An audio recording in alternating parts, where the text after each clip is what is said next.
সেই গুপ্ত প্রেমিক Azerbaijan.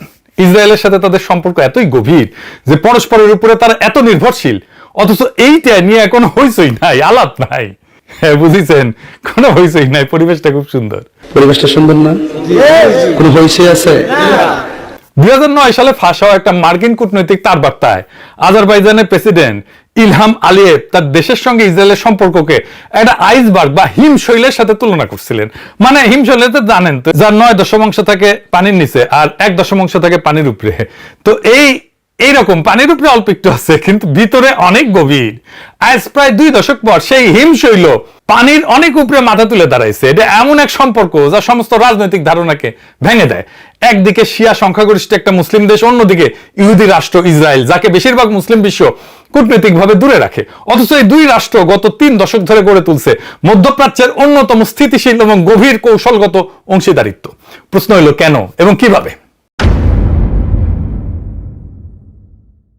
Soviet ইউনিয়নের পতনের সঙ্গে সঙ্গে আজারবাইজান স্বাধীনতা ঘোষণা করে 1991 সালের অক্টোবরে। মাত্র 2 মাসের মধ্যে 1991 সালের 25শে ডিসেম্বর ইসরায়েল আনুষ্ঠানিকভাবে আজারবাইজানের স্বাধীনতাকে স্বীকৃতি দেয়।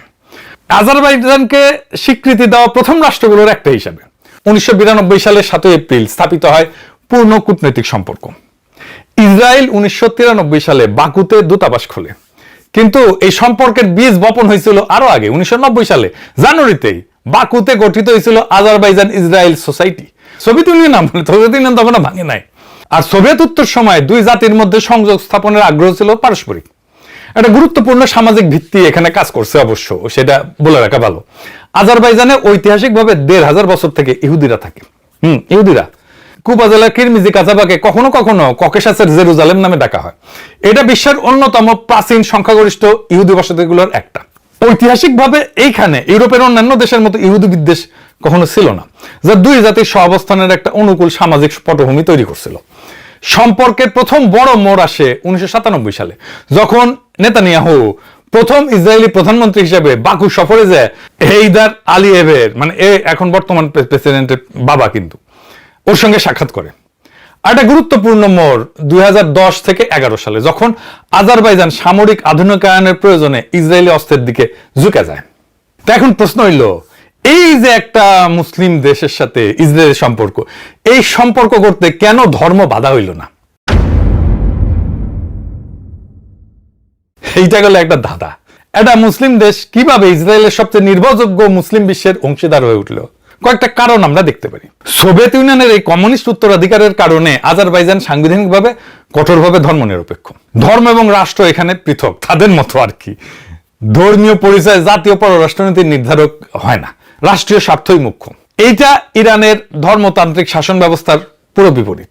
আজারবাইজানের প্রেসিডেন্ট আলিয়েভের ইসলাম এবং ফিলিস্তিনের মতো ইস্যুর প্রতি বিশেষ কোনো আলাদা টান নাই, আলাদা আবেগও নাই। আর ইরানের সঙ্গে গভীর অবিশ্বাস আছে একটা আজারবাইজানের। এটাই আসলে মূল সম্পর্কের মূল চালিকা শক্তি। এখানে আসল গল্প। ভৌগোলিক ধর্মীয় নিকট্য সত্ত্বেও তেহরান এবং বাকুর সম্পর্ক দীর্ঘদিনের সন্দেহে ভরা। ইরানের দিক থেকে সন্দেহ কি? এটা জাতিগত আজেরি প্রশ্ন। মানে ইরানের বিপুল সংখ্যক জাতিগত আজেরি বাস করে। আনুমানিক ইরানের জনসংখ্যা 16 থেকে 18%, অনেক বড়। মানে আজারবাইজানের নিজের যে জনসংখ্যা তার 3 গুণ থাকে আজেরি জনগণ ইরানে। তেহরান আশঙ্কা করে যে এই আজারবাইজান এই জনগোষ্ঠীর মধ্যে বিচ্ছিন্নতাবাদী অনুভূতি উস্কে দিতে পারে। দেয়ও কিন্তু, আমরা এটা পরে দেখব। আজারবাইজান আবার নিজে ভয় করে যে ইরানের বিপ্লব আবার আমার দেশে চলে আসে কিনা। আবার এবং ইরানের নেতারা কিন্তু আজারবাইজানি ইসলাম বিপ্লব রপ্তানির কথা বলছে। এটা আজারবাইজান ডরায়। ইনফ্যাক্ট ইরানের বিপ্লবের কারণে সোভিয়েত ইউনিয়ন ভয় পাইছিল যে ইরানের আশেপাশে থাকা মুসলমান প্রধান দেশগুলা ইসলামী বিপ্লব যেন না হয়ে যায়। সেই জন্য তারা আফগানিস্তানে আগ্রাসন চালাইছিল, একটা বাফার স্টেট চাইছিল। এই নিয়ে আমার একটা এপিসোড আছে, টাইম থাকলে দেখে নিন। আবার ইরান আজারবাইজানের প্রতিদ্বন্দ্বী, ওটা কিন্তু খ্রিস্টান সংখ্যাগরিষ্ঠ আর্মেনিয়া, ওর সঙ্গে সম্পর্ক রাখছে, যা বাকুর চোখে ধর্মীয় সংহতির চাইতে ভূরাজনৈতিক প্রশ্নটাই সামনে চলে আসে।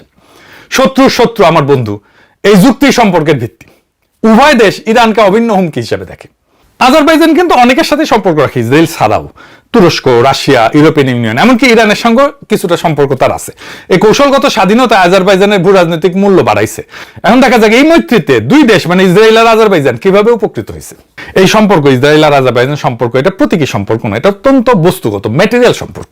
এর দুইটা প্রধান স্তম্ভ, জ্বালানি আর প্রতিরক্ষা। একে প্রায় অস্ত্রের বিনিময়ে তেল, এনার্জি ফর আর্মস এর অংশীদারিত্ব বলা হয়।